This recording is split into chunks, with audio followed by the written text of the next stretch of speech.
This is the Horse Radio Network. Greetings, everyone. Coach Jen here, and thanks for tuning in to Horse Tip Daily, episode 1361. This time, Alayne Blickle offers some great tips on keeping mud under control on your horse property. But first, Roger from Green Flower Botanicals is joined by Dr. Wendy Ying for a chat about CBD oil and anxiety.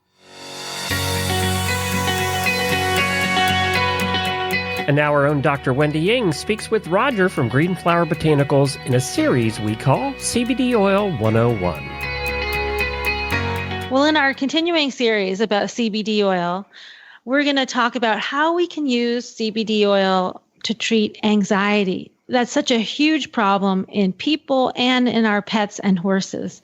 So, Roger, how can we use CBD oil to help us deal with our everyday stresses in life? First of all, that's probably the number one reason, at least we see people purchasing CBD oil from our website and different outlets, is for relief of anxiety, whether it's a person or it's separation anxiety or storm anxiety in pets or arena anxiety in horses.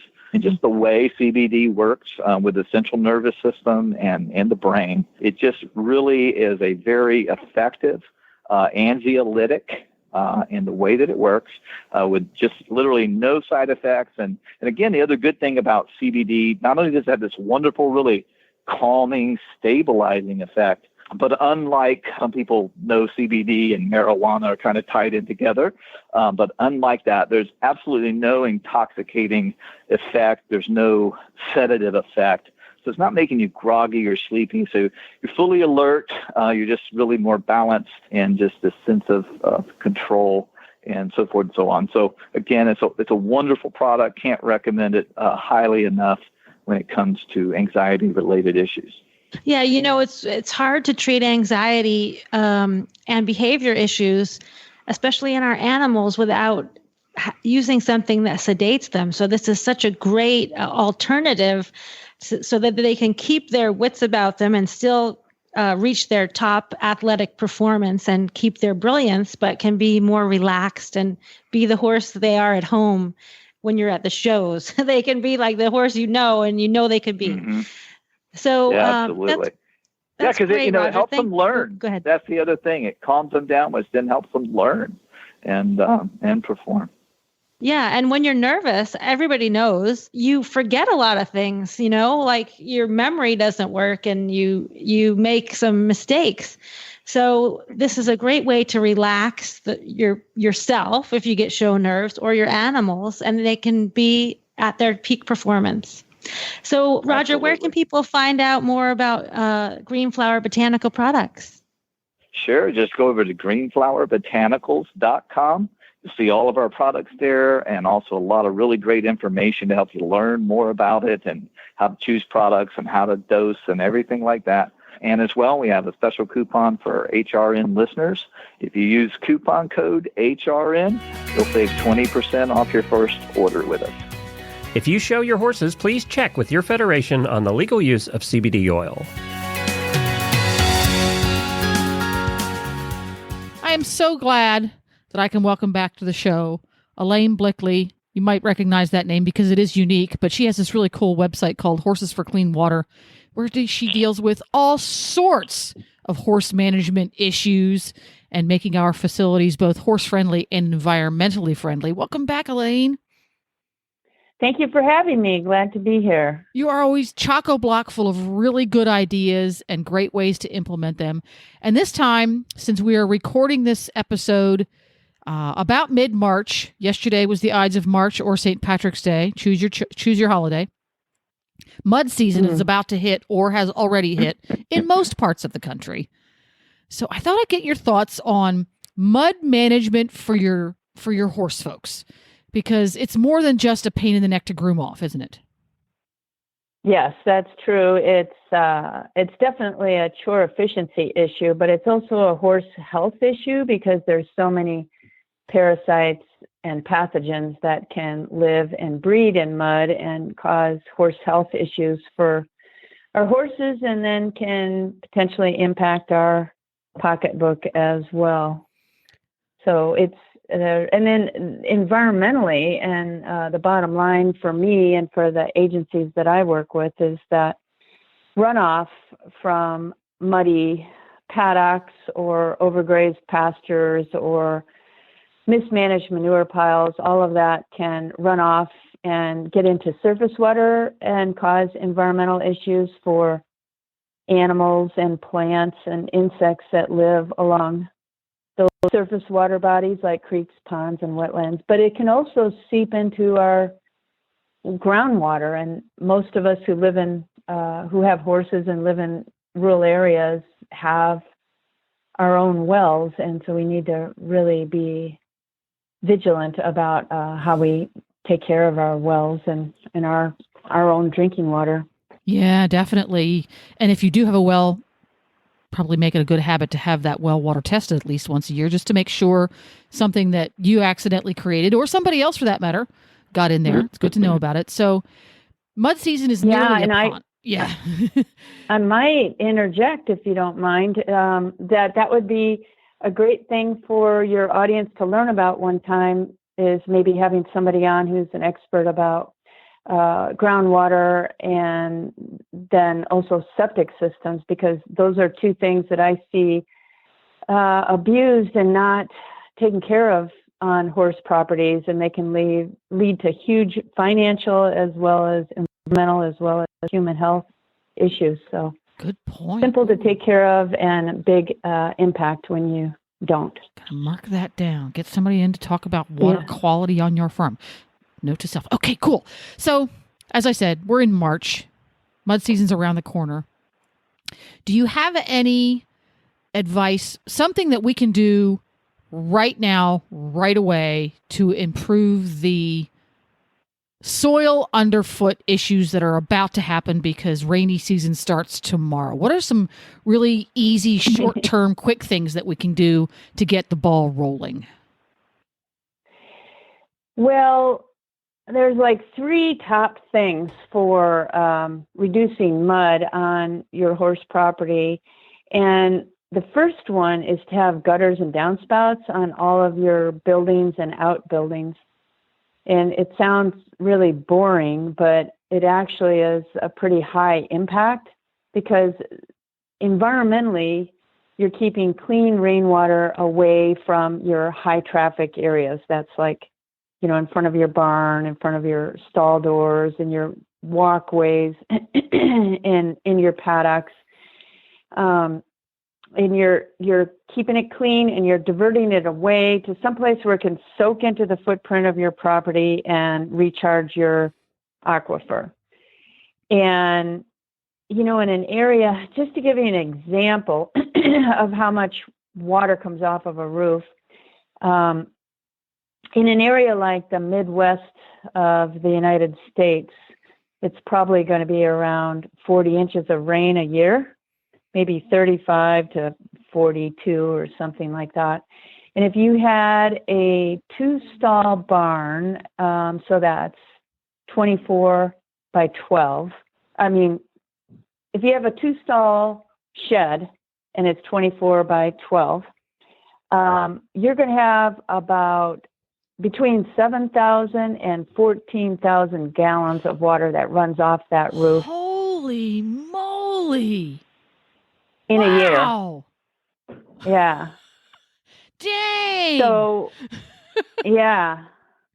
That's we live in the desert here, but we have a big barn, and we only get like 7 to 10 inches of rain a year. But on our big barn, or our big arena, all of those things, it's hundreds of thousands of gallons that come off of those areas in a year, almost no matter where you live. Because think of Arizona. So it's the desert, but then they get really hard rains and splashy kind of conditions. So get gutters and downspouts in, and get a professional to put them in. It's not usually that expensive. In some places, you can even get cost sharing from natural resource agencies for these kinds of practices, like from your conservation districts. Yeah. or even if you have downspouts or gutters, make sure they're cleaned out and that they function.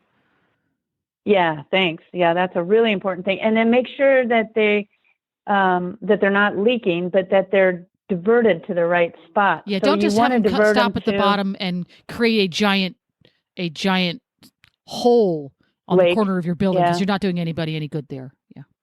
Yeah, so I see that a lot where they'll say, yeah, I have gutters and downspouts, and either there's like plants growing in their gutters or the downspout ends. Yeah, the downspout ends at the bottom of the, right next to the stall door. So you want to, it's just a huge thing. So you want to divert it to someplace on your property, like an unused corner of the pasture, a dry well if it's away from your building, a grassy ditch or swale. You could put it into a cistern, unvegetated part of your woods, or a rain garden if you live in like the Pacific Northwest. Rain gardens are pretty cool things. I totally want a rain garden. I so want a rain garden. That's a different episode. Let's have another. Yeah, have me back and I'll talk about that, and I can give people lots of good resources for rain gardens too. Yeah. I'm crazy about so number rain one gardens. on the list is functioning gutters and downspouts that bring that water out into areas where it can be reabsorbed into the aquifer. What's another one? Yeah, thanks. So the next thing would be, it's another boring one, but it's manure management. Because if a horse produces about 50 pounds of manure a day, and that's not my number, that's from the USDA.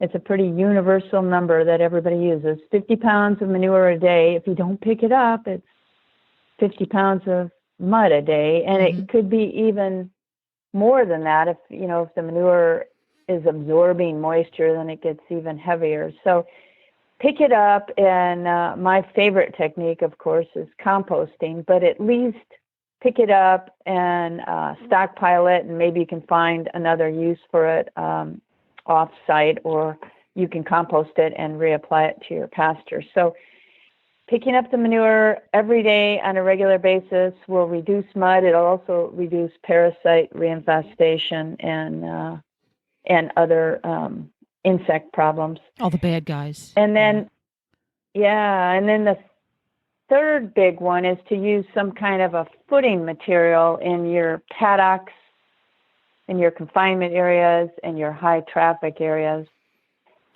So this would be, there's a variety of materials. So the gravel or crushed rock products are really useful. I would say up to about a half an inch in size. And bigger than that, it depends on what's available in your area. In some areas, there's just not a lot of regionally, doesn't it? Yeah. There's some areas like where we live in Idaho, there's not a lot of options. But in the more horsey areas, like I would say in Florida or in back east and Pacific Northwest and California, those kinds of populated horsey areas, there's going to be a lot of choices. So you can get 3/8 or 5/8. Those are really good, common footing types. And there's lots of choices then. You can get them either what's called clear or washed, and that means the whole product is sized 3/8 or 5/8, whatever you're ordering.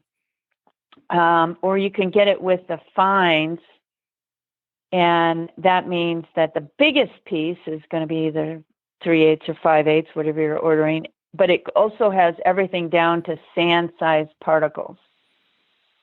And so the difference between those two, whether it's not like one's better than the other, it just depends on what you want. If you want more drainage and you're a flatter kind of piece of property, the washed products will probably be more useful.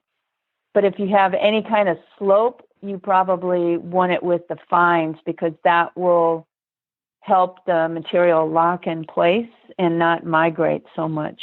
Right. Yeah, it doesn't do any good to buy all that rock and then have it wash away. Exactly. That's not what we And if want. you have a slope, that's what's going to happen. There we go. And so there's other footing materials. There's coarse washed arena sand, which is a real traditional product, and horses love sand. They love to roll in it. And it's good footing for riding in. You just want to be careful, really, with any kind of footing that you have, not to feed in those areas. So you want to sweep your stalls or wherever you feed and make sure that they're not eating in any kind of sand or mud or soil particles. Any of that can put them at risk for sand colic. There we go. The other footing that some areas have available is chipped wood products. I really don't recommend that anymore because in most parts of the country, what you're getting are chipped up landscaping material, and there's so many kinds of trees and shrubs that can be toxic. Yeah, might be some bad stuff mixed in there. Yeah. Mm-hmm. I think it's good to use in your human areas like walkways and paths to help cut down dust. So like maybe your, if a barn has like a hacking trail or a riding trail that's a good idea.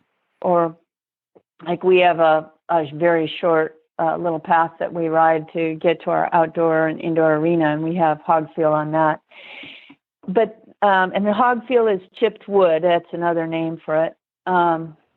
One thing I want to also mention about using chipped wood is that be careful using it if you live in a fire-prone area, because it's not recommended in those kind of areas, which I know Florida even can be pretty fire-prone.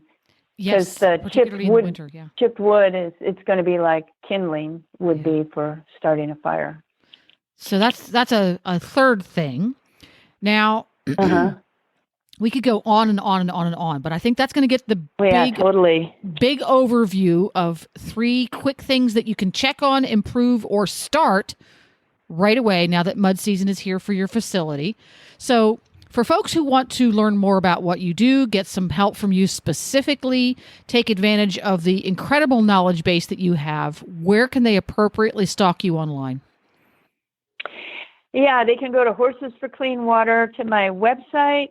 I'm also on Facebook and other social media, Horses for Clean Water or Alayne Blickle, and both are, I encourage people to sign up on social media on both. And we have online classes, which might be a good thing to add now if people are have a little bit more time. If you're stuck at home. There we go. Yes. Yeah, check out our online classes because they're really good, and it gives you some horsey thing to do and learn about while you are, sheltering at home. Cool. And stay tuned to this space soon, because we are going to have Alayne back on to talk about the garden thing, because I love the idea of those, and you have some great ideas. Here's 3 things in that class that we could talk about. We could talk about rain gardens, pollinator hedgerows, and owl boxes, and how barn owl boxes and how they can both benefit, all 3 benefit horse properties. Oh, right. Look at all the tips. You're going to go on and on. So again, it's horses, that's horses plural, for cleanwater.com is an easy way to find Alayne. She's got a great website. She's also on social media. Stop by again today. And thanks for stopping by, Alayne. Thanks for having me. Well, that about wraps it up for today. You can find links to today's guests as well as lots more tips at horsetipdaily.com. If you're looking for this particular one, remember, it was episode 1361. Make sure to have all of your favorite Horse Radio Network shows with you wherever you go by downloading the free Horse Radio Network app for your iPhone or your Android. Just go to your app store and search Horse Radio Network. You can also subscribe via iTunes or your favorite podcatcher. And thank you once again to Green Flower Botanicals for supporting today's episode. This is Coach Jen, and I will be back again soon with another tip. So until then, go ride your horse. The Horse Radio Network and the Horse Radio Network hosts are not responsible for statements made by guests on the Horse Tip Daily. Please use your own judgment when listening to the tips on this show.